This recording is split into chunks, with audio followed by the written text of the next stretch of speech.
जनसंवाद खबर में आपका स्वागत। गायत्री परिवार के लोगों ने शाहपुर मध्य विद्यालय के प्रांगण में किया वृक्षारोपण। कहा, पेड़ पौधे के बिना जिंदगी हमारा है बेकार। दरअसल घोसी प्रखंड क्षेत्र के शाहपुर मध्य विद्यालय के प्रांगण में गायत्री परिवार के लोगों ने शिक्षकों एवं छात्र छात्राओं के साथ रविवार को वृक्षारोपण अभियान चलाया, जिसमें दर्जनों फलदार एवं छायादार पौधों की रोपाई की गई। इस मौके पर स्कूल के प्रधानाचार्य ने लोगों को संबोधित करते हुए कहा कि पर्यावरण के साथ साथ हमारे जीवन के लिए पेड़ पौधे भी अति आवश्यक हैं और इसके बिना हमारी जिंदगी बेकार है। इस मौके पर गायत्री परिवार के रंगेश कुमार, अंजलि कुमारी, शिखा सुमन, बचन देव कुमार समेत दर्जनों की संख्या में छात्र छात्राएं मौजूद थे। ये वृक्षारोपण नहीं, यह यज्ञ है।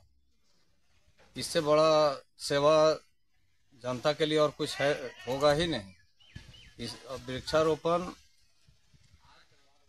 तो हर व्यक्ति को करना चाहिए। हर गांव में, हर घर में, हर व्यक्ति को कम से कम एक पेड़ जरूर लगाना चाहिए। ऐसा लक्ष्य भी निर्धारित करना चाहिए।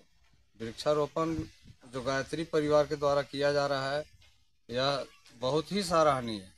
हम शक्ति कुमार राय है, हम प्रखंड शिक्षक हैं, उत्क्रमित मध्य विद्यालय शाहपुर। धन्यवाद।